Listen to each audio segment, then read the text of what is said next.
Il faut une foi qui dépasse ton cerveau. Il faut une foi qui rentre dans ton cœur et qui transforme ta vie. Il faut croire à Dieu. Lorsqu'il te dit une chose qui te semble impossible, elle devient vraie.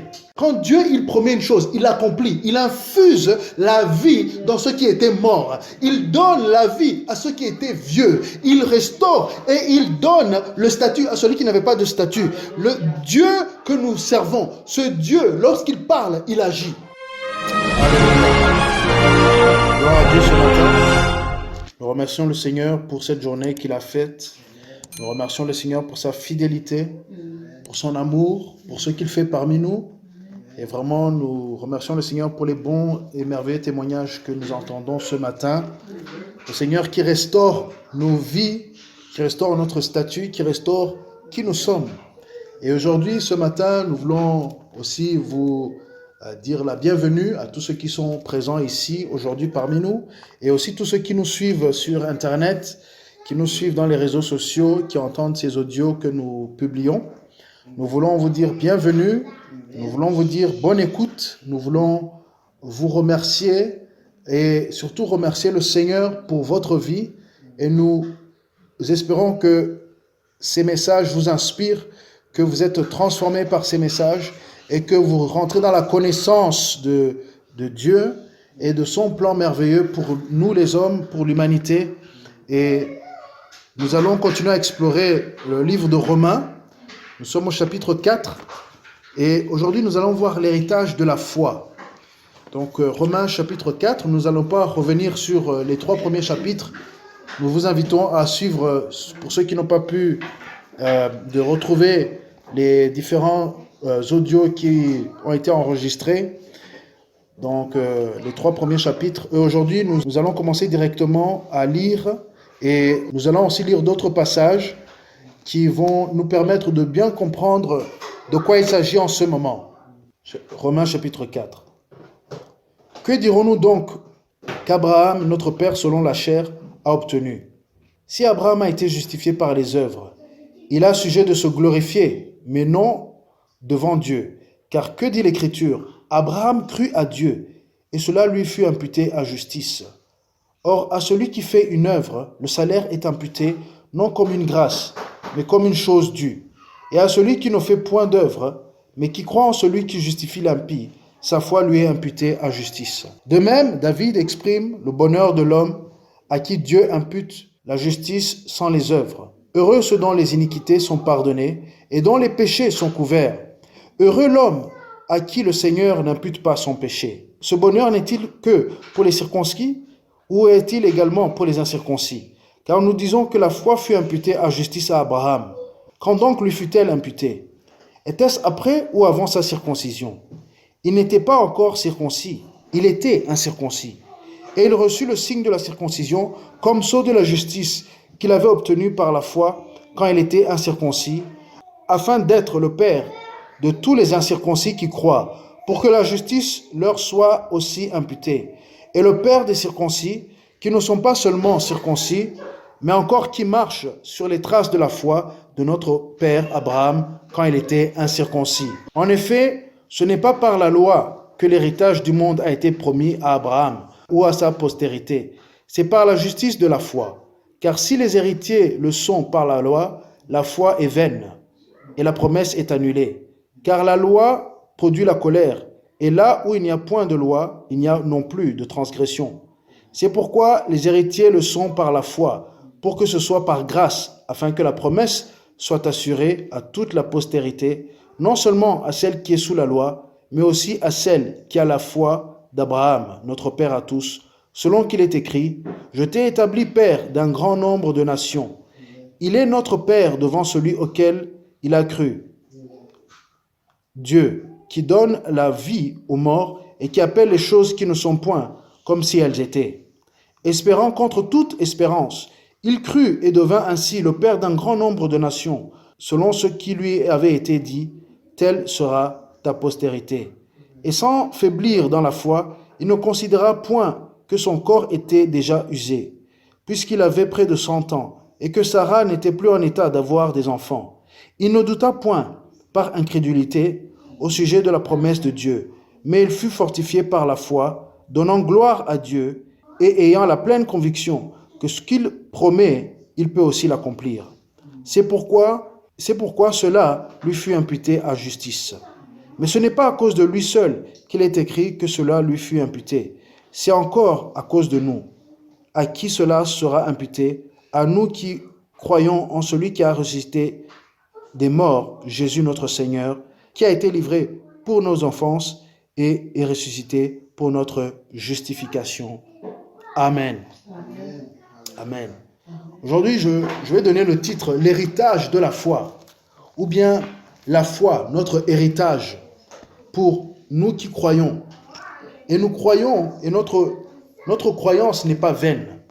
Nous croyons parce que notre croyance en Dieu, c'est la réponse à ce que Dieu a fait dans nos vies, mais aussi dans la vie de ceux qui nous ont précédés. Je vous rappelle bien sûr que c'est l'épître aux Romains. Paul, il écrit à l'église de Rome.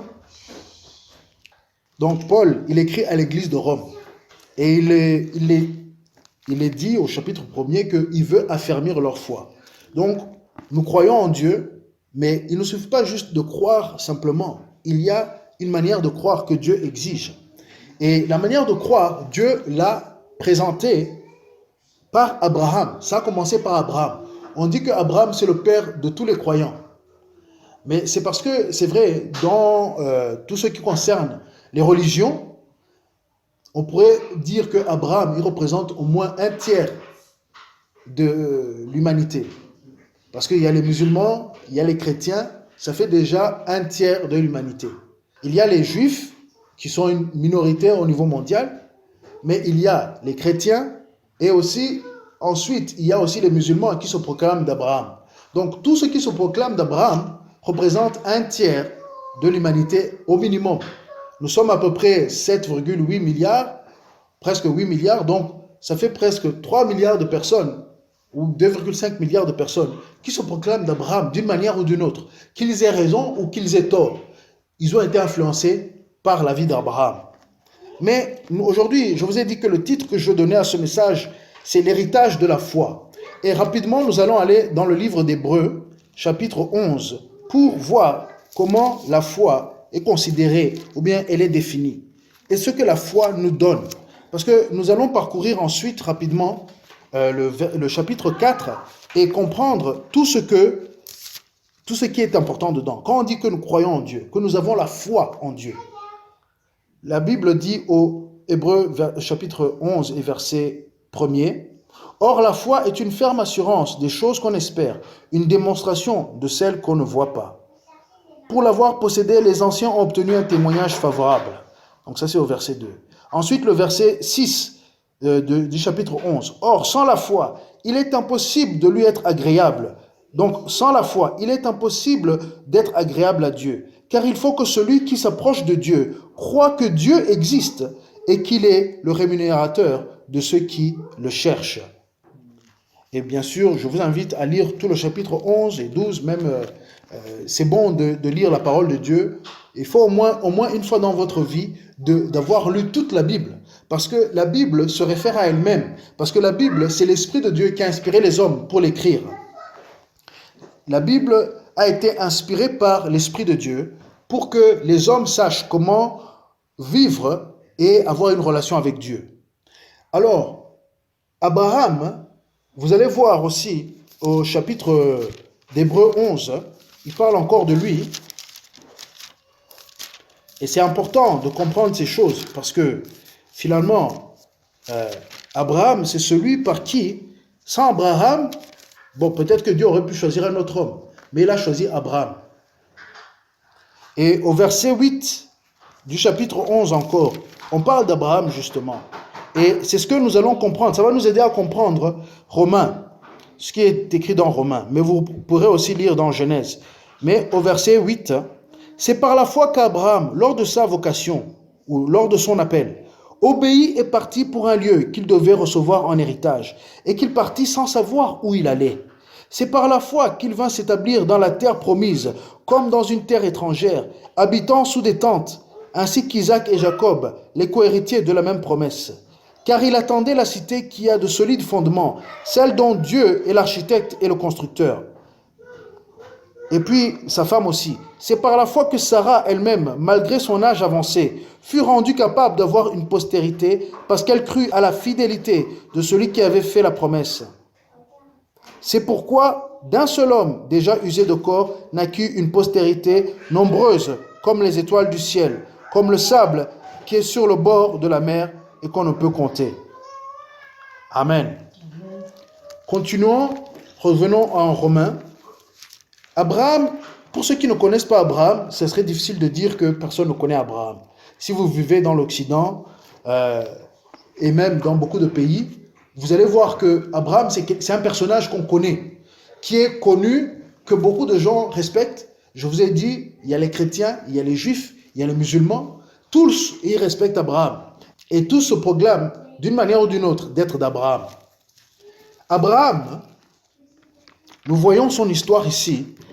Paul, inspiré par le Saint-Esprit, parle d'Abraham parce que Abraham, c'est le premier homme, disons, depuis qu'il y avait eu le déluge, que Dieu va chercher pour commencer son plan du salut à travers un homme spécifique ou une lignée spécifique.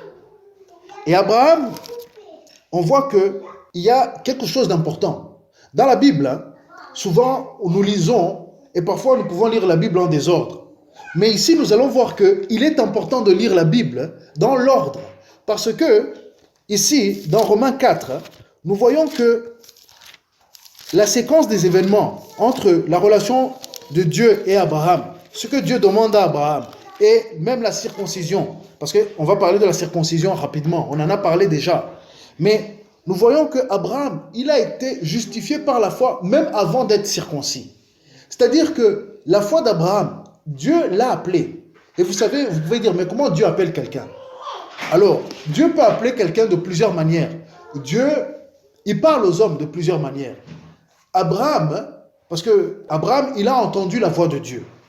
On peut le dire ça comme ça. Ou bien, Dieu s'est manifesté à lui. Dieu s'est fait comprendre, parce que Dieu nous parle. Alors, des fois, les gens peuvent dire, mais oui, mais attends, vous là, vous dites que Dieu vous parle. Mais ça, c'est bizarre. Pour beaucoup, aujourd'hui, ils ont du mal à comprendre que Dieu peut parler. Mais la Bible nous dit les différentes manières que Dieu parle. Dieu, il a parlé à Moïse face à face. Il a parlé à Moïse par le buisson ardent. Il a parlé à d'autres par des rêves, des visions. Et c'est ce qu'il a dit dans la parole de Dieu, dans le livre de Job, au chapitre 33. Nous voyons les différentes manières que Dieu parle. Dieu parle par des rêves, par des visions. Il peut te parler par une petite voix. Il peut te parler dans ton cœur avec une conviction forte. Comme les apôtres, ils disent, nous sommes convaincus par l'Esprit. Ou bien, l'Esprit est nous.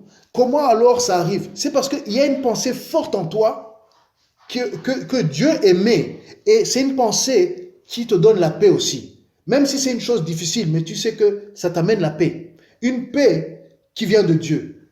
Et ça peut aussi te donner une joie ou bien un soulagement. Dieu parle de plusieurs manières. Et c'est lui qui nous a créés. Il sait comment nous parler. Alors si aujourd'hui Dieu te parle, même à travers ce message, n'endurcis pas ton cœur. N'endurcis pas ton cœur. C'est aujourd'hui le jour de comprendre et de recevoir ce que Dieu te dit. Et Dieu parle par les hommes. Dieu, il veut même que l'évangile aille à tous les hommes, par les hommes. Sinon, il aurait pu utiliser les anges. Mais nous avons vu déjà avec l'histoire de Corneille que Dieu, il n'utilise pas les anges pour l'évangile. Il utilise les hommes. Il utilise les anges aussi pour autre chose. Mais pour amener l'évangile aux hommes, il utilise d'autres hommes. C'est comme ça qu'il a voulu. Alors, revenons. L'histoire d'Abraham. Ici, on voit que Abraham, il a fait des œuvres. Mais ce n'est pas ces œuvres-là qui justifient le salut d'Abraham. Non. Ce qui fait que Abraham a été compté comme juste, c'est parce qu'il a entendu la voix de Dieu et il a obéi. Dieu lui a dit, tu vas quitter. Vous pourrez lire dans Genèse, les chapitres, je pense que ça commence dans Genèse 12, mais on ne va pas lire tout ça, ça serait trop long. Mais dès Genèse même, dès Genèse 11, la Bible commence à parler d'Abraham, avant qu'il s'appelle Abraham. Donc Abraham, c'est le nom que Dieu l'a donné, mais avant il s'appelait Abraham. Et nous commençons à voir l'histoire d'Abraham dès le chapitre 11 au verset 10. Et vous lirez dans le livre de Genèse, si vous n'avez pas de Bible, vous pouvez aller même sur Internet, mais je vous conseille d'aller chercher une Bible en papier que vous pouvez lire, même si le courant coupe ou si Internet coupe, vous n'aurez pas de problème, vous pourrez le lire. Même vos GSM, ce n'est pas suffisant, les GSM, vos téléphones portables, vos mobiles, vous ne pourrez pas parfois avoir la batterie, on ne sait jamais. Mais le papier reste. C'est la technologie ancienne, mais technologie qui est capable. Les livres d'il y a 500 ans, on arrive à les lire quand même. Voilà. Or que votre GSM, après 12 mois, après 2 ans, parfois vous voulez vous en débarrasser. Donc il est important d'avoir une Bible et de la lire. Parce qu'en lisant la Bible, nous nous édifions nous-mêmes et nous apprenons l'histoire du salut, nous apprenons l'histoire de la foi. Et au moins, l'ennemi ne pourra pas venir vous séduire. Quand vous connaissez la parole, l'ennemi ne va pas vous séduire. Donc la séquence des événements est très importante. Abraham, il a fait beaucoup de choses. Il a été puissant, il a été aussi réfugié, il a été un homme de beaucoup de richesses, il a été un homme qui a été béni, mais il avait un problème, il n'avait pas d'enfant. Et ce problème, c'était un grand problème pour lui, surtout que Dieu lui avait dit, tu vas avoir beaucoup de nations qui vont être de ta postérité. Et Abraham, la première chose, lorsqu'il a été appelé, c'est de quitter son pays, de quitter le pays de ses pères, donc de quitter ses propres traditions et d'aller dans un nouveau lieu que Dieu allait lui donner en héritage. Et il a cru en cette voie. Et sûrement qu'Abraham, il avait entendu parler un peu de Dieu, d'une manière ou d'une autre. Parce que dans la descendance, il est un des descendants de Noé, et il a sûrement pu entendre l'histoire du déluge. Il a entendu tous ceux qui l'ont précédé et qui ont suivi la voie de Dieu, qui ont su que notre ancêtre Adam, il a péché. Et depuis qu'il a péché, il n'a plus eu accès au jardin d'Éden. Et puis après, l'homme s'est mis à beaucoup pécher. Et puis Dieu a tout effacé avec le déluge. Donc il connaissait cette histoire. Et il savait qu'il y a un Dieu qui existe, d'une manière ou d'une autre. Parce que Sem, c'était un des ancêtres d'Abraham. Vous allez le lire dans Genèse. Mais Abraham, donc, il est issu de cette descendance de Noé. Comme nous tous d'ailleurs. Mais Abraham, il a quelque chose de particulier. C'est que Dieu l'appelle et il répond. C'est l'homme que Dieu a appelé. Peut-être que Dieu a appelé d'autres hommes. Mais Dieu a eu une relation avec Abraham parce qu'Abraham a répondu. Aujourd'hui, Dieu peut t'appeler. Mais est-ce que tu vas répondre? Aujourd'hui, Dieu peut te dire, viens vers moi. Je veux que tu commences à faire ça. Ou bien, je veux ceci de ta vie. Mais si tu ne réponds pas, ça va être difficile de continuer avec Dieu. Quand Dieu t'appelle à être sauvé, quand le Saint-Esprit touche ton cœur et que tu ne réponds pas, tu es en train de bloquer ton salut, tu es en train de bloquer les bénédictions que Dieu a prévues pour toi. Abraham a été un homme très béni. Il était plus puissant que des rois. Il a vaincu 5 rois. Les gens avaient la crainte d'Abraham. L'histoire d'Abraham est fascinante. Il y a beaucoup de choses. Abraham, ce n'était pas un homme parfait, mais c'était un homme qui croyait en Dieu. Et cela, c'est parce qu'il a cru dans ce que Dieu lui a dit qu'il a été justifié. Et nous voyons ici que c'est important. Parce qu'Abraham, ensuite, ayant cru en Dieu et ayant eu une relation avec Dieu, c'est là où Dieu dit, mais maintenant, vu que tu crois en moi, je vais t'apprendre la circoncision. Et tu vas circoncire tous les tiens.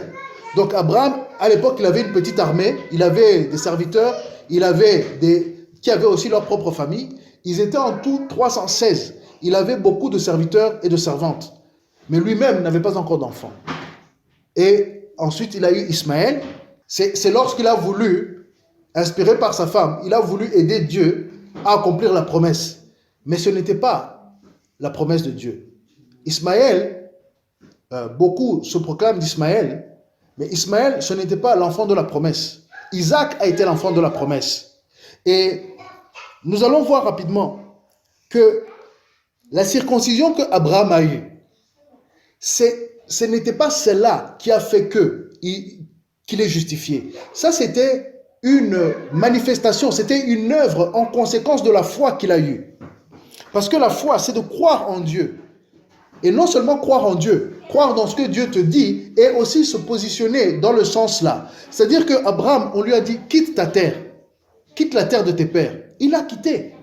Ensuite, Dieu lui dit, je vais te faire une descendance à travers toi. Ah, là, il a eu du mal. Et c'est pour ça que son fils s'appelle Isaac. Parce que, avant qu'il croie réellement, il a quand même rigolé. Abraham a rigolé, Sarah a rigolé. Et Isaac, ça veut dire le rire. Isaac, qui était le fils de la promesse, c'est le fils qui est venu quand la chose était impossible. C'est ce que nous lisons au verset 19. Et sans faiblir dans la foi, il ne considéra point que son corps était déjà usé, puisqu'il avait près de 100 ans et que Sarah n'était plus en état d'avoir des enfants. C'est-à-dire que Sarah était ménopausée. Aujourd'hui, on appelle ça ménopausée. Elle ne pouvait plus avoir d'enfants. C'était fini. La boutique était fermée, comme on aime dire de manière familière. La boutique était fermée. Abraham ne pouvait pas avoir d'enfants dans le sens naturel. Et nous devons, mais là, nous allons arriver là un peu plus tard. Non seulement on parle d'Abraham, et c'est important de comprendre, parce que ici, vous voyez, beaucoup d'hommes, dans beaucoup de religions, sont tentés de dire, ah, je vais faire ça pour Dieu. Je vais, dans la Bible même, il y avait d'autres personnes qui croyaient dans d'autres dieux. Les prophètes que Jézabel avait amenés en Israël. Jézabel, c'était la femme d'un roi. C'était la femme d'un roi, le roi Akab. Et elle avait amené des prophètes d'autres dieux. Et ils se sont même coupés, ils disaient, ils font appel à leur Dieu. Ils faisaient des œuvres, mais inutiles. Les œuvres qui sont pour Dieu, mais qui ne sont pas dans l'obéissance de Dieu, sont nulles et sans effet. Ils vont brûler, parce que Dieu va tout peser par le feu. Et les œuvres qui ne sont pas issues de Dieu en toi vont brûler. Beaucoup de religions te disent tu dois faire autant de choses. En Inde, tu en as, on les appelle les gourous qui font des choses. Il y en a même un, j'ai vu ça, vous pouvez même voir cette vidéo. Il y a un homme, pour son Dieu, il a décidé de lever la main et de ne jamais la descendre, jusqu'à que sa main est devenue bloquée. Il ne peut plus la descendre. Sa main s'est desséchée. Sa main droite, elle est complètement desséchée. Et il fait ça pour son Dieu. Mais ça ne le sert à rien. Le pauvre, il fait des choses pour sa croyance, mais cette croyance n'est pas issue dans la vérité. Ce n'est pas celle de Dieu. Je respecte son effort. Et beaucoup de gens font beaucoup d'efforts. Et vous savez, Satan, lui, il laisse les gens faire ces efforts-là. Il laisse les gens faire toutes sortes de sacrifices. Il aime ça. Parce que lui, ça lui donne sa puissance. Ça lui donne la capacité à prendre ces hommes et à les manipuler. Et il va envoyer ses démons, les anges déchus et toutes sortes de puissances pour aider ces hommes-là. Mais ça ne les amène pas au salut. Ça ne les amène pas à croire en Dieu. Et ici, au verset 4, « Or, à celui qui fait une œuvre, le salaire est imputé, non comme une grâce, mais comme une chose due. » Donc, la grâce, c'est quelque chose qui est donné gratuitement. Parce qu'il n'y a rien, Dieu voulait faire comprendre aux hommes qu'il n'y a rien, et on l'a dit la dernière fois, il n'y a rien que les hommes puissent faire pour se justifier. Il ne faut seulement que croire. C'est ce que nous voyons ici. Parce qu'au verset 5, « Et à celui qui ne fait point d'œuvre, mais qui croit en celui qui justifie l'impie, sa foi lui est imputée à justice. » C'est-à-dire que si tu crois en celui qui te sauve, tu es justifié. Il suffit de croire. Alors, croire ne nécessite pas des muscles. Croire ne nécessite pas un effort physique. Croire ne nécessite pas que tu achètes quelque chose. Croire ne nécessite pas que tu fasses quoi que ce soit de ton humanité. Il suffit simplement que ton âme dise oui. Croire, c'est lorsque ton âme dit oui à Dieu. Quand tu crois en quelqu'un, quand quelqu'un vous faites un accord, si vous ne signez pas sur le papier, c'est vos paroles que vous acceptez en vous-même et que vous vous rappelez. Et que celui qui a donné sa parole, lui aussi, il va le faire. Donc, c'est ça qui fait un contrat moral. On appelle ça contrat moral. Mais ici, ça va plus loin que le contrat moral. Parce qu'il s'agit de nos vies. Il s'agit d'être justifié dans nos vies. Parce que Dieu, c'est celui qui justifie l'impie. Alors au verset 6, on parle d'un autre homme. Un homme qui s'appelle David, le roi David. Alors le roi David, ce n'était pas quelqu'un, avant qu'il soit roi, et même quand il a été roi, ce n'est pas quelqu'un qui était parfait. Il faut savoir que David n'était pas quelqu'un de parfait, mais c'était quelqu'un qui était révérend au Seigneur, ou bien c'était quelqu'un David était quelqu'un qui croyait en Dieu et qui croyait et qui connaissait la nature de Dieu. Pourquoi? David, Dieu dit de lui dans 1 Samuel 13, 4, que c'était l'homme selon le cœur de Dieu. Dieu, il a dit à Samuel, celui-là, c'est un homme selon mon cœur. Pourquoi? David avait une relation spéciale avec Dieu. David croyait en Dieu, et non seulement il croyait en Dieu, il savait que Dieu est bon. David était un homme, un prophète, un musicien. David, c'était un homme très accompli dans sa vie, un guerrier, mais un homme rempli de compassion, rempli aussi du zèle pour Dieu. Mais il avait une relation avec Dieu. C'était un homme qui cherchait à plaire à Dieu, parce qu'il reconnaissait sa faute très rapidement. David, c'était un homme, et vous voyez, c'est lui qu'on cite au verset 7 et 8. C'est lui qui a eu la révélation, parce qu'il dit, au verset 6 d'abord, « De même, David exprime le bonheur de l'homme à qui Dieu impute la justice sans les œuvres. » David a compris que Dieu, donc David quand même, il a eu accès à l'enseignement.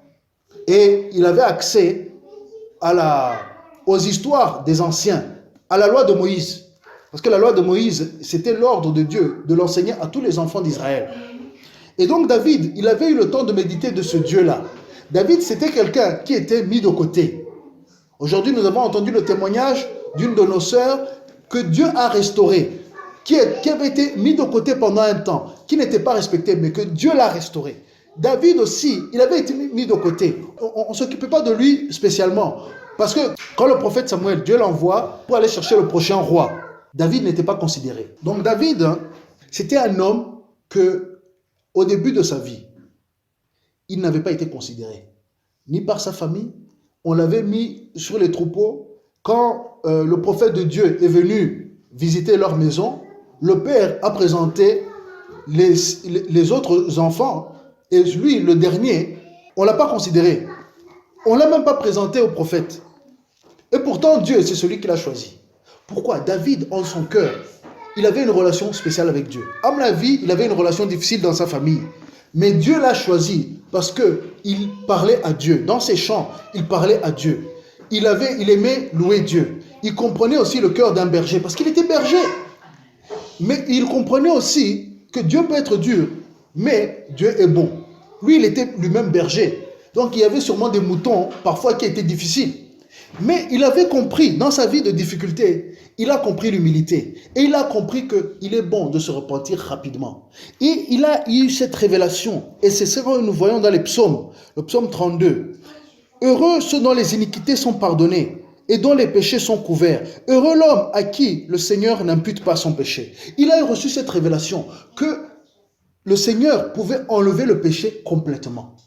C'était une révélation de ce que Jésus allait accomplir pour nous. Et c'était avant l'heure. Mais il a compris cela parce qu'il a aussi sûrement étudié la vie d'Abraham. C'est le même esprit qui opérait. C'est le même esprit qui a appelé Abraham. C'est le même esprit qui a donné la loi à Moïse. C'est le même esprit qui a donné la compréhension de cette révélation à David. C'est le même esprit qui a ressuscité Jésus-Christ des morts. C'est le même esprit aujourd'hui qui nous appelle à croire en Dieu à nouveau, de croire pour notre génération. C'est le même esprit qui opère dans différentes générations. Dieu, c'est un Dieu de génération. Et dans chaque génération, il a son plan. Et il a ceux qu'il appelle pour agir dans leur vie. Et pour que le plan de Dieu s'accomplisse. Ce bonheur n'est-il que pour les circoncis ou est-il également pour les incirconcis? Au verset 9. Non.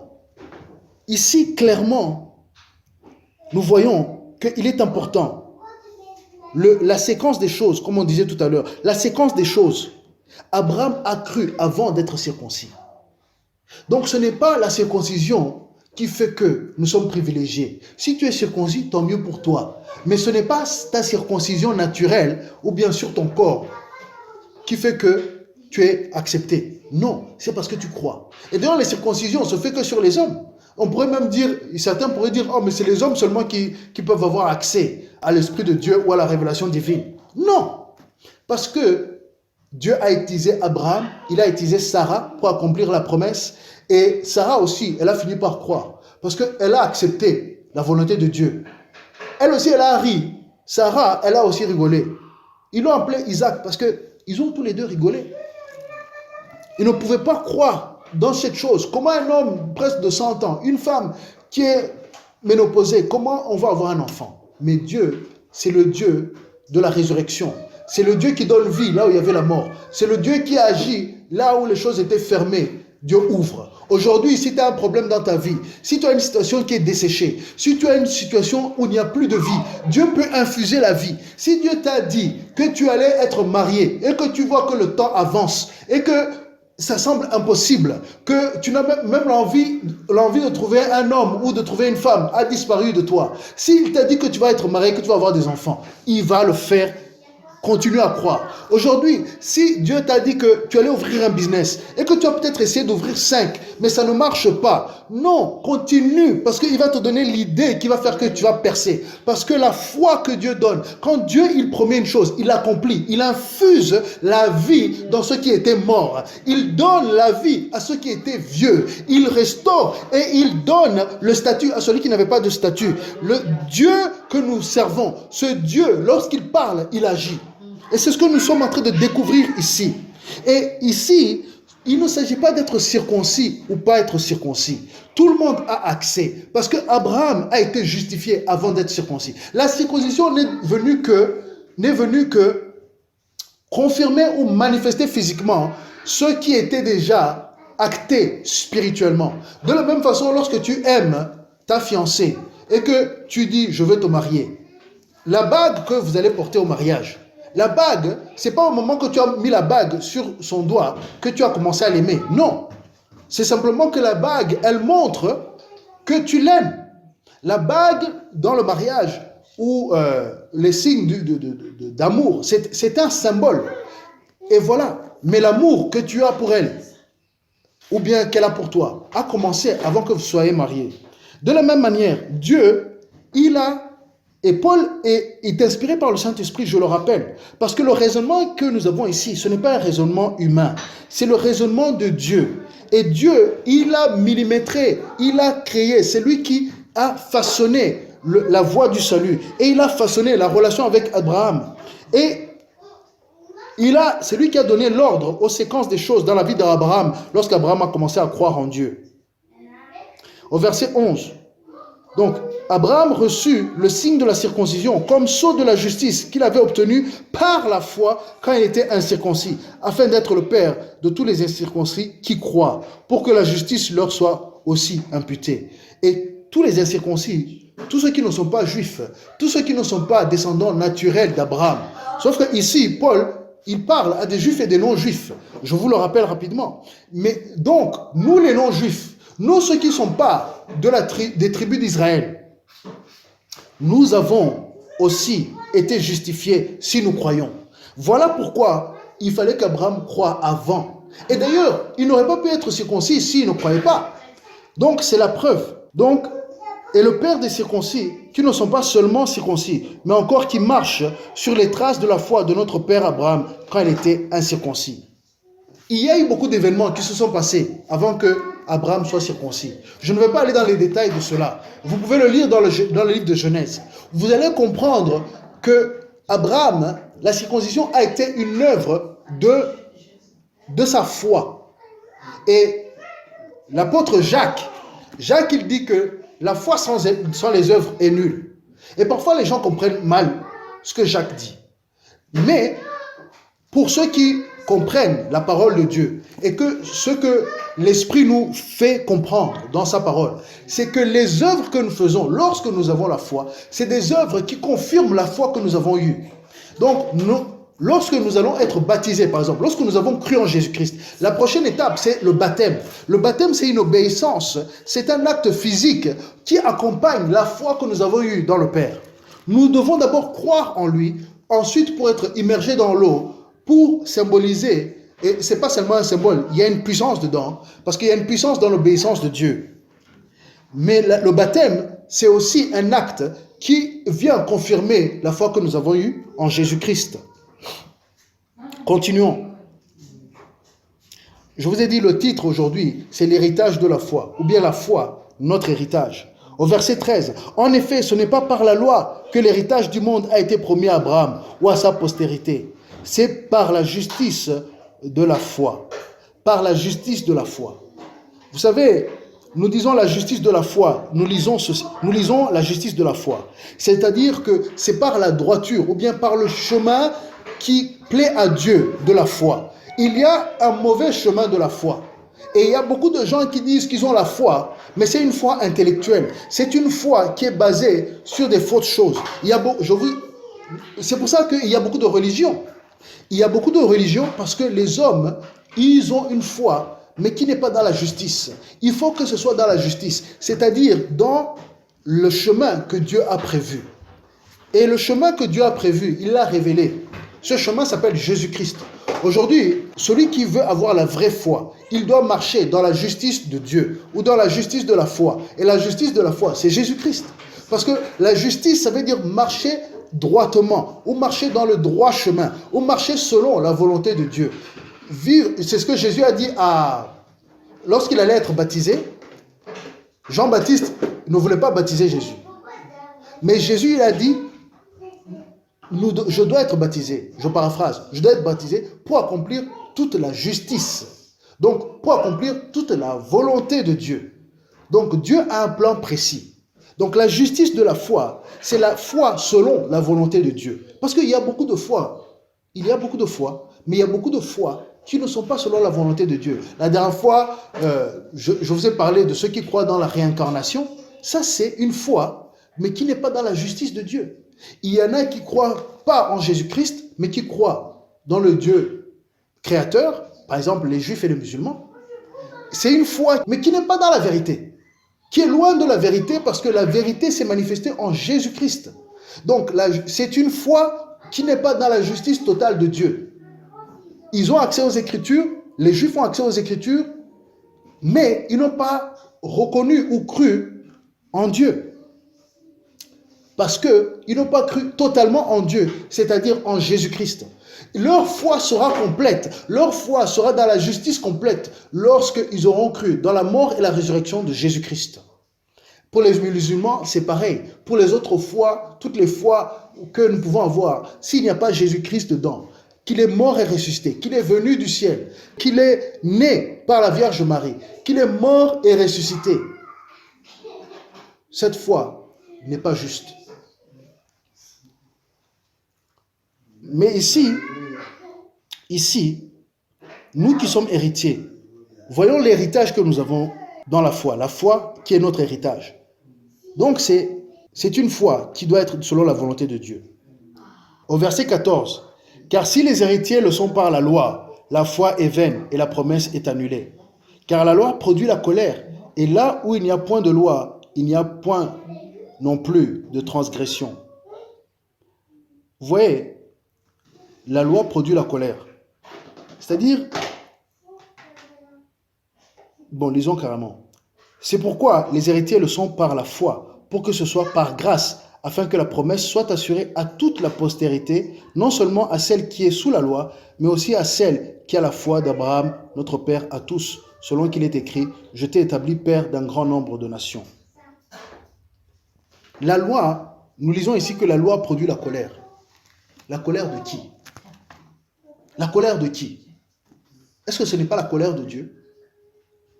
Est-ce que ce n'est pas la colère de Dieu qui va tomber sur les hommes parce qu'ils ont eu la loi et n'ont pas pu la tenir et ils n'ont pas cherché une solution pour être sauvés, pour quitter la colère?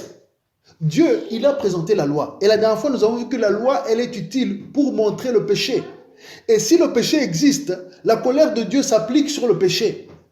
C'est la colère de Dieu va agir pour nettoyer la terre entière. Parce que la colère de Dieu est justifiée. On l'a vu la dernière fois, je ne vais pas revenir dessus. La colère de Dieu, elle est justifiée. Mais Dieu, ce n'est pas comme s'il est en colère de manière injustifiée. C'est parce qu'il a pourvu une solution. Que tu sois sous la loi, il y avait les sacrifices. Il fallait suivre beaucoup de rituels.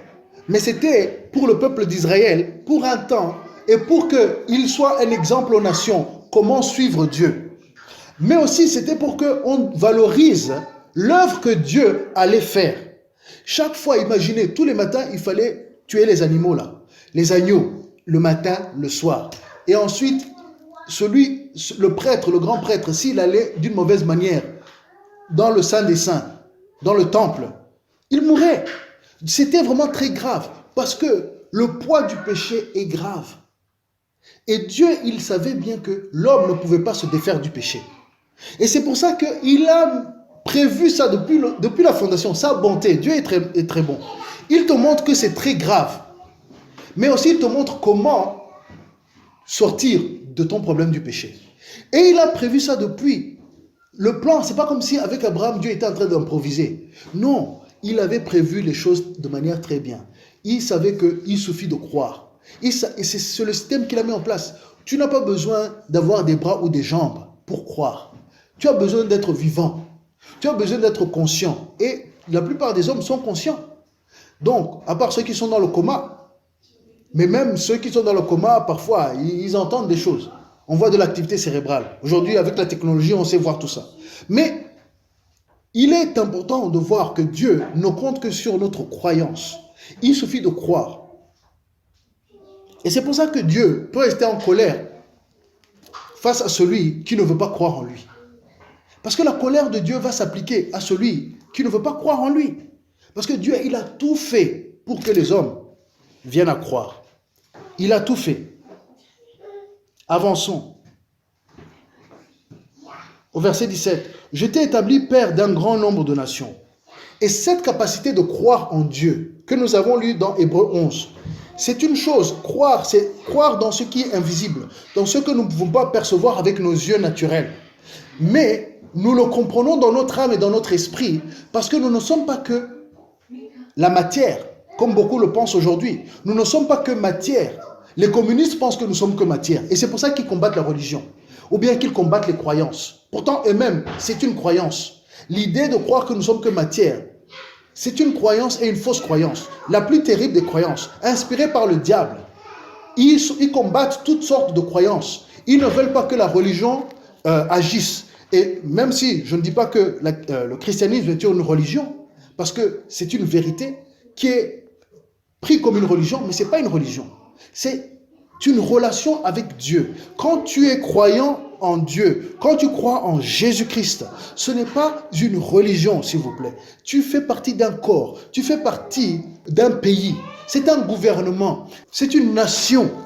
C'est un gouvernement, comme il y a des gouvernements un peu partout sur la terre aujourd'hui. On a à peu près 200 pays. Mais il y a un pays qui est au-dessus de tous les pays. C'est un royaume. Il y a deux autres royaumes qu'on ne pense pas souvent. Les hommes qui ne croient pas, ils pensent que ce que nous voyons, c'est ce qui existe seulement. Et ils ont un gros problème. Parce qu'il y a beaucoup de choses en eux qu'ils n'arrivent même pas à expliquer. Mais nous savons qu'il y a deux autres nations qui agissent dans le monde des hommes. C'est le royaume de Dieu et le royaume des ténèbres. La dernière fois, nous avons vu qu'il y a l'empire du péché qui agit. Mais il y a aussi l'empire de la lumière, ou l'empire de la justification, ou l'empire du salut, l'empire de Jésus-Christ, le royaume de Jésus-Christ. C'est le royaume de Dieu. Et Abraham, Dieu, il l'a utilisé pour faire naître en nous tous ce royaume. Parce que c'est un royaume qui est hérité. La foi, elle a produit, l'héritage de la foi est énorme. Nous héritons le ciel, nous héritons les dons spirituels, nous héritons la vie éternelle, nous héritons les dons spirituels, nous héritons la révélation, nous héritons les miracles, nous héritons toutes ces choses qui sont venues par la foi que Abraham a eue. Abraham, il a cru en la résurrection avant l'heure.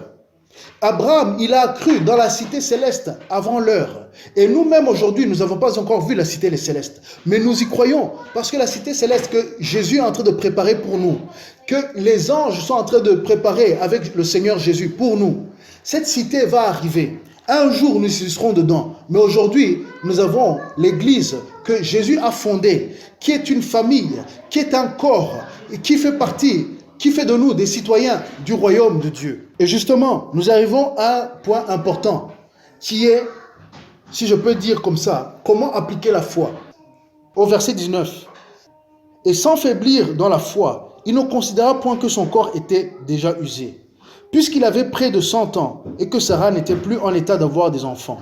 Il ne douta point, par incrédulité, au sujet de la promesse de Dieu, mais il fut fortifié par la foi, donnant gloire à Dieu et ayant la pleine conviction que ce qu'il promet, il peut aussi l'accomplir. Alléluia. Ayant la pleine conviction que ce qu'il promet, il peut aussi l'accomplir. C'est pourquoi cela lui fut imputé à justice. Alors, on en a parlé. Abraham, il était KO. Il était vieux. Son corps était KO. Je ne veux pas vous exprimer tout ce que cela, mais ceux qui sont mariés peuvent comprendre. Et madame aussi, elle était KO. Son corps était KO. Ils n'avaient que leur amour entre eux. Et ils s'aimaient. Et Abraham aimait beaucoup sa femme. Mais physiquement, c'était KO. Il n'y avait plus. Et ceux qui pensent que le corps n'est pas important, le corps est important. Le corps fait partie du plan du salut. Parce que si Jésus-Christ n'était pas mort à la croix, c'est son corps qui est mort à la croix. C'est le corps de Jésus-Christ qui est mort à la croix. Mais le corps est important. Dieu, il a créé l'homme avec un âme, un esprit et un corps. Et le corps a sa part. Le corps est important. Et ici, nous voyons l'importance du corps. Comment il y aura une postérité s'il n'y a pas d'enfant? Comment Abraham va avoir une postérité s'il n'y a pas d'enfant? Abraham, il nous donne une leçon de la foi. Il n'a pas regardé son état naturel. Comme tout à l'heure, on vous encourageait, il ne faut pas regarder l'état de votre statut actuel. Si Dieu a promis quelque chose, il faut voir ce qu'il a promis et considérer que c'est ça ta vérité future, que c'est là où Dieu va manifester sa puissance dans ta vie et que tu auras un témoignage. Le témoignage d'Abraham, ça fait maintenant 4000 ans, peut-être 4500 ans. Le témoignage d'Abraham, il est encore là. Nous sommes en 2021. Abraham, nous continuons à parler de sa foi aujourd'hui parce qu'il a cru dans une chose impossible. Il a cru que son corps allait être ravivé, que sa femme aussi, qui était ménopausée, allait avoir un enfant. Mais vous vous rendez compte, il y a quelque chose à comprendre. Ceux qui font la médecine, vous savez qu'une femme, elle a un nombre d'ovules. Et la ménopause, ça veut dire que c'est fini. Les ovules sont finis. Le compte est fini. Une fille, lorsqu'elle est née, en elle, il y a tout le nombre possible d'enfants qu'elle peut avoir. Je pense qu'il y a 400 et quelques d'ovules. Mais, du moment où, donc pendant une trentaine d'années, parce que c'est ça, hein, c'est une 30 à 40 ans, où une femme peut avoir des enfants. Et puis, au bout d'un moment, c'est fini. Donc Sarah, c'était fini. Il faut comprendre ça. Il n'y avait plus d'ovules. L'utérus était fini, fermé. Mais non seulement l'utérus était fermé, mais il n'y avait plus d'ovules. On oublie ça. Vous savez ce qui a dû se passer? Dieu a dû créer un ovule en Sarah. Pour que Abraham aussi, il puisse lui aussi donner sa semence. Lui aussi, c'était KO. Il faut pouvoir y arriver. Même si on dit que les hommes, ça ne s'arrête jamais. Mais si les choses, si la mécanique ne fonctionne pas, ça ne va pas aller quelque part. Donc, les deux côtés, il y a eu un miracle. Mais les gens, souvent, ne pensent pas au miracle de Sarah. Ça veut dire qu'elle a reçu des ovules à nouveau. Alors, les gens disent, mais comment Jésus a pu arriver? Jésus, comment il a pu arriver d'une vierge? Mais de la même manière, la puissance de Dieu peut créer la semence nécessaire pour produire l'enfant de la promesse. Et Jésus, c'était l'enfant de la promesse aussi. Isaac, c'était l'enfant de la promesse, mais il était un symbole de Jésus-Christ. Parce que c'est par le miracle de la vie que nous avons eu Isaac. Et c'est par le miracle de la vie que nous avons Jésus-Christ. Et d'ailleurs, Jésus-Christ, il enlève tout doute. Il dit, je suis le chemin, la vérité et la vie. Donc, Dieu a créé un chemin pour que la promesse de Dieu s'accomplisse. Dieu avait proclamé la vérité à Abraham. Il a ensuite créé le chemin et il a ensuite infusé de vie dans Sarah. Et la vie est venue. Et ils l'ont appelé Isaac Parce que eux deux, ça les avait dépassés. Comme notre sœur nous disait ce matin, ça me dépasse, ça me dépasse. La bonté de Dieu me dépasse parce qu'il m'a restauré. Oui, la bonté de Dieu peut nous dépasser. Lorsqu'on voit que la promesse de Dieu a été accomplie, nous sommes dépassés parce que notre imagination naturelle était bloquée. Nous ne pouvions pas croire, nous pouvons même rigoler. Il y a même des gens qui disent, oh, ils commencent à rire en eux-mêmes. Parce que ce que Dieu nous promet nous semble tellement éloigné, tellement grand, tellement au-delà de ce que nous pouvons imaginer. Et effectivement, c'est ce que dit la parole. Que les plans de Dieu sont bien au-delà de notre imagination, bien au-delà de ce que nous pouvons imaginer. Si vous laissez la logique humaine vous contrôler, vous n'allez pas vivre une vie de miracle. Si vous laissez la logique humaine vous dominer, vous allez être affaibli dans votre foi. Votre foi sera une foi intellectuelle, sans puissance. Sera une foi où Dieu ne peut pas agir. Sera une foi dans le cerveau, mais pas dans le cœur. Il faut une foi qui dépasse ton cerveau. Il faut une foi qui rentre dans ton cœur et qui transforme ta vie. Il faut croire à Dieu. Lorsqu'il te dit une chose qui te semble impossible, elle devient vraie. Voilà la foi que nous devons avoir. Voilà la foi qui amène la vie. La foi en Dieu. Lorsqu'il te dit une chose qui semble folle, et tu sembles fou aux autres. Des fois même, on ne veut pas partager ce que Dieu nous a dit. Parce que les gens ils vont dire, mais lui là, il est fou. Oui, parce que selon la logique des hommes, cette foi, elle est folle.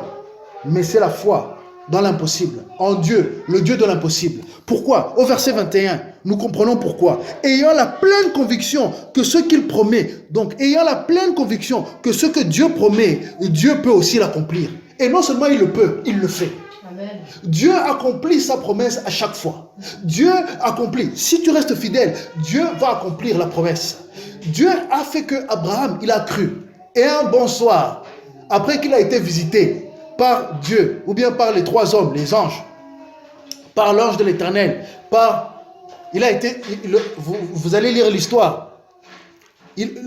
L'Éternel, ou l'ange de l'Éternel lui dit, l'année prochaine dans cette saison, tu auras un fils. Ah, Abraham, il a rigolé. Et Sarah aussi qui n'était pas loin, elle préparait le plat. Elle a aussi rigolé. Mais le soir là, qu'est-ce qui s'est passé? Ou bien les semaines qui ont suivi, ils ont commencé à essayer. Des vieux papis, ils ont été là-bas. Là. Ils ont commencé à transformer les choses. Parce que Dieu a infusé. Alors vous les hommes qui êtes mariés, qui avez des difficultés parfois dans cette zone-là de votre vie, ayez la foi. Oui, vous allez aller chercher Viagra peut-être. Vous allez aller chercher tout ça. Non. Déjà, changez vos habitudes alimentaires, mais aussi, ayez la foi en Dieu. S'il y a quelque chose, s'il y a des problèmes au niveau de cette zone de votre vie, sachez que Dieu, il est capable de vous réveiller et de vous donner ce qu'il faut pour que tout aille bien à ce niveau-là. Amen. Dieu est le Dieu de l'impossible. Les hommes, ils ont créé Viagra, mais Dieu, il a la puissance. Il te donne la puissance. Et Abraham, par la foi, il a été voir sa femme, il a connu sa femme. Et Sarah, elle aussi. Vous savez, au bout d'un moment, il y a dans des couples, ils ne font plus rien du tout. Parce que, voilà, les années sont passées, le corps est fatigué et usé. La Bible dit clairement, usé, incapable. Mais Dieu, il a fait l'impossible. Et vraiment, je vous rappelle, Dieu, il a donné des ovules à une femme ménopausée. Donc si Dieu t'a promis un enfant, et que tu sens que la ménopause est déjà là, mais s'il t'a promis, et si tu sais que c'est Dieu, l'enfant là va venir. Dieu est le Dieu de l'impossible. Et nous avons déjà entendu des témoignages de Dieu qui a donné la vie à des couples qui n'avaient pas reçu d'enfant, mais qui avaient reçu la promesse. Donc si aujourd'hui, tu n'as pas d'enfant, Dieu peut donner un enfant. S'il l'a fait à une femme ménopausée, Dieu peut le faire à toi qui n'es pas encore ménopausée. Tu as peut-être des règles, mais l'enfant n'arrive pas. Mais non, Dieu va vous donner un enfant. Croyez en Dieu, s'il vous l'a promis. Demandez et vous recevrez, la Bible dit. Demandez sincèrement et vous recevrez. Bon, il y a aussi les adoptions et tout ça, mais ce n'est pas ça dont je parle. C'est bien d'adopter. Mais si Dieu t'a promis un enfant, sache que tu peux aussi recevoir ton enfant. Parce que c'est le Dieu de l'impossible. Et ici, nous voyons que cet homme d'une centaine d'années, ayant eu d'autres enfants, il a eu d'autres enfants, il a eu Ismaël, mais ce n'était pas celui de la promesse. Et c'est là où nous voyons que, au moment où Abraham était devenu incapable d'avoir des enfants, il a eu la capacité. Et d'ailleurs, même lorsque Sarah est décédée, Abraham a continué à avoir des enfants, vous savez. Donc la promesse de Dieu, non seulement elle agit, elle continue à agir. C'est pas comme si Dieu l'a donné et puis il a repris la capacité à faire des enfants. Non, après, Abraham a eu d'autres enfants, après que Sarah soit morte. Il a eu d'autres enfants. Donc la capacité physique était revenue. Jusqu'à sa mort, Abraham pouvait faire les enfants. Donc la logique spirituelle affermit notre foi. La logique spirituelle, c'est de croire en Dieu. C'est de croire, c'est d'avoir foi en Dieu. Et c'est de croire que ce Dieu qui existe, ce qu'il a dit, nous allons l'accomplir. Et il va l'accomplir. Il va le faire à travers moi. Donc, je ne vais pas aller chercher ma propre solution. Je ne vais pas aller chercher à aider Dieu. Non. Je vais me positionner, je vais croire en Dieu, je vais continuer à être fidèle à Dieu, je vais continuer à faire ce que je dois faire. S'il m'a promis que je vais avoir un travail, je vais continuer à chercher le travail. S'il m'a promis que je vais avoir une augmentation, je vais continuer à donner ma dîme. S'il a dit que je vais changer de pays, je dois continuer à croire. Tu peux être dans une situation désastreuse, mais Dieu, il va accomplir ce qu'il a annoncé. Alors, bien sûr, cela sous-entend que tu parles avec Dieu. Cela sous-entend que tu as une relation avec Dieu. Finissons le chapitre au verset 23, 24 et 25. Mais ce n'est pas à cause de lui seul qu'il est écrit que cela lui fut imputé. C'est encore à cause de nous, à qui cela sera imputé. À nous qui croyons en celui qui a ressuscité des morts, Jésus notre Seigneur, qui a été livré pour nos offenses et ressuscité pour notre justification. Alors, nous lisons donc dans ces derniers versets que la foi que Abraham a eue, ce miracle qu'il a vécu, ce n'était pas que pour lui. Cette foi qu'il a reçue, cette justification, ce n'était pas que pour lui. Nous aussi, nous pouvons la vivre. Toi aussi qui m'écoutes, tu peux la vivre. Aujourd'hui, si tu n'es pas sûr d'où tu en es avec Dieu, si tu as entendu l'appel de Dieu, mais que tu n'as pas encore répondu, aujourd'hui, c'est le jour de répondre. Aujourd'hui, c'est le jour de dire oui à Dieu. Aujourd'hui, c'est le jour de rentrer dans la relation avec Dieu pour que Dieu puisse te faire des promesses, pour que Dieu puisse te transformer, pour que Dieu puisse te faire de toi une nouvelle créature. Ces promesses que tu peux recevoir de Dieu, il va te les donner lorsque tu commences à croire en lui. Et je te dis, Dieu s'est déjà sûrement manifesté à toi, mais tu n'as pas su que c'était Dieu. Tu n'as pas su que Dieu était en train de te parler. Peut-être tu as eu un rêve, tu n'as pas compris. Peut-être que quelqu'un t'a déjà parlé dans le métro. Tu as entendu quelqu'un qui parlait de ce Jésus-Christ que nous annonçons aujourd'hui et tu n'as pas cru. Tout ça, c'était une manière que Dieu te parlait. Il t'invitait à être co-héritier, à être de la postérité d'Abraham. Donc, je veux t'encourager aujourd'hui. Je veux t'encourager à faire un pas vers le Seigneur. Je veux t'encourager à faire un pas devant le Seigneur. À dire oui à ce Dieu-là, à ce Dieu d'Abraham. Oui, peut-être tu ne crois pas en Jésus-Christ, mais alors tu n'es pas dans la justice de la foi. Tu n'es pas dans la justice parfaite de Dieu. Tu n'es pas dans la volonté parfaite de Dieu. Tu peux rentrer dans la volonté parfaite de Dieu. Comme nous l'avons vu dans les Écritures, il faut rentrer dans la logique spirituelle de Dieu. Aujourd'hui, tu peux être en train de dire « j'ai la foi », mais ta foi n'est pas selon la volonté de Dieu. Alors, voici comment tu peux rentrer dans la volonté de Dieu. La Bible dit qu'il faut croire dans son cœur et reconnaître de ta bouche que Jésus-Christ est mort et ressuscité et qu'il est mort pour tes péchés et qu'aujourd'hui, il est ressuscité et il est vivant et qu'il est ton Seigneur et ton Maître. Voilà comment nous pouvons croire et être agréables à Dieu. Voilà la foi qui est agréable à Dieu. Alors, si tu n'as pas encore fait ce pas, si tu n'as pas encore dit oui à Dieu de cette manière-là, si tu es peut-être juif ou musulman ou d'une autre croyance et que tu n'as jamais entendu ceci présenté de cette manière, voilà aujourd'hui tu as entendu et tu peux croire. Crois en ce Dieu puissant. Ce Dieu qui est le Dieu de résurrection, ce Dieu qui a fait d'une femme qui était ménopausée et qui lui a donné la capacité à enfanter, ce Dieu qui a transformé un berger, simple berger David, et qui a fait de lui un roi, ce Dieu qui a fait naître un homme qui n'a pas connu le péché, un homme qui a vécu sans péché, mais qui était venu de Dieu justement lui-même, ce Jésus-Christ que nous prêchons, ce Jésus-Christ qui est l'auteur et le consommateur de la foi. La parole incarnée, comme dit Jean, au début était la parole, et la parole était avec Dieu, et la parole était Dieu. Cette parole a été incarnée, et c'est cette parole qui est devenue la lumière du monde. C'est ce Jésus-Christ. Si tu dis oui à lui, toi aussi tu deviens héritier de la foi réelle, la foi qui transforme, la foi qui agit de manière puissante. Alors aujourd'hui, je t'invite à croire. Je t'invite à dire oui, Seigneur Jésus, viens dans ma vie. Aujourd'hui, je dis oui à Jésus-Christ. Seigneur Jésus, prie après moi et tu dis, Seigneur Jésus, je crois dans ce que tu as fait à la croix, que tu es mort et ressuscité pour mes péchés. Et je reconnais que je suis pécheur. Et que aujourd'hui, je te donne ma vie. Je crois en toi, viens dans mon cœur, transforme ma vie, fais de moi une nouvelle créature, que je sois uni avec toi, mon Dieu. Deviens Seigneur de ma vie. Je t'appartiens et je crois en toi. Si tu as fait cette prière ce matin, si tu as fait cette prière là où tu es, tu deviens enfant de Dieu. Si tu es sincère, et maintenant, tu vas commencer à vivre une vie nouvelle.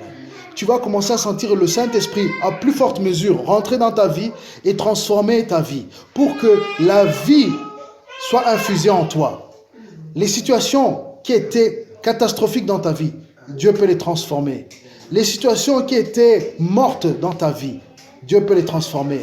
Et non seulement il peut transformer toi, mais il peut aussi transformer ta famille. Il peut aussi transformer les gens qui sont autour de toi, si tu un jour partages ce que tu as reçu. Et ne garde pas ceci pour toi-même. Il faut en parler. La Bible dit confesse de ta bouche. Ça veut dire, dis à quelqu'un que tu as cru en Jésus-Christ. Et si tu n'as personne à qui dire, trouve une église qui parle de la Bible et qui lit la Bible et qui l'enseigne. Et Dieu va te diriger. Commence à prier, il va se montrer à toi. Trouve une Bible. Si tu es dans un pays où il n'y a pas de Bible, continue à prier. Dieu va te trouver une Bible d'une manière ou d'une autre. Parce que ce qu'il dit, il l'accomplit. Et sa parole va rentrer en toi. Plus tu vas la lire, plus tu vas la comprendre. Et plus tu vas grandir. Et plus tu vas avoir la vie. Et plus l'héritage de la foi, l'héritage que nous avons, tu vas la vivre pleinement. Et ta vie sera une vie de joie et de paix. Ta joie intérieure, ta paix intérieure, ta paix qui est une paix que l'argent ne peut pas acheter. Sois béni et que Dieu nous bénisse tous ensemble. Ayez la foi en Dieu, ayez la foi en Jésus-Christ. C'est lui par qui nous sommes sauvés. Amen.